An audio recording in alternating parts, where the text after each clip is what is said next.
నిర్మల్ జిల్లాలో బీడీ కార్మికులకు చేయూత పథకం ద్వారా 4016 రూపాయల జీవన భృతి అమలు చేయాలని తెలంగాణ ప్రగతిశీల బీడీ వర్కర్స్ యూనియన్ డిమాండ్ చేసింది. ఆసరా పెన్షన్లలో బీడీ కార్మికుల ఆప్షన్ తొలగించడాన్ని నిరసిస్తూ ఈ నెల 13న కలెక్టర్ కార్యాలయం ముందు నిర్వహించే ధర్నాను విజయవంతం చేయాలని కార్మికులకు పిలుపునిచ్చింది.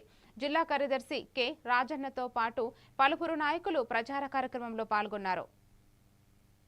నా ప్రభుత్వం అధికారంలోకి వస్తే చేయూత పథకం ద్వారా ప్రతి బీడీ పరిశ్రమలో పనిచేస్తున్నటువంటి బీడీ ప్యాకర్స్, నెలసరి ఉద్యోగులు, బీడీ కార్మికులు అందరికీ ఎలాంటి ఆంక్షలు లేకుండా 4016 రూపాయల జీవన భృతి ఇస్తామని చెప్పేసి ప్రకటించి ఉన్నారు.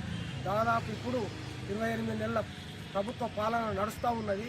మొన్న శనివారం రోజు ప్రభుత్వము ఉత్తర్వులు ఇచ్చింది. కేవలము ఆసరా పెన్షన్లలో బీడీ కార్మికుల దరఖాస్తులు తీసుకోవడాన్ని తొలగించాడు.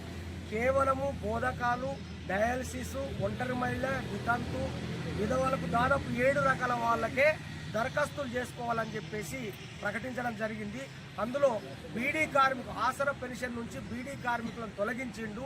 కాబట్టి బీడీ కార్మికులను అందరినీ దరఖాస్తులు తీసుకొని వెంటనే 4016 రూపాయలు చేనేత పథకం కింద, చేయూత పథకం కింద జీవన భృతి ఇవ్వాలని చెప్పేసి డిమాండ్ చేస్తూ తెలంగాణ ప్రగతిశీల బీడీ వర్కర్స్ యూనియన్ ఆధ్వర్యంలో ఈ నెల 13న గురువారం రోజు నిర్మల్ జిల్లా కలెక్టర్ కార్యాలయం ముందు ధర్నా ఉన్నది. కాబట్టి పెన్షన్ రాని బీడీ కార్మికులందరూ ఉదయం 11 గంటలకు నిర్మల్ కలెక్టర్ ఆఫీస్కు రావాల్సిందిగా విజ్ఞప్తి చేస్తూ ఉన్నాం.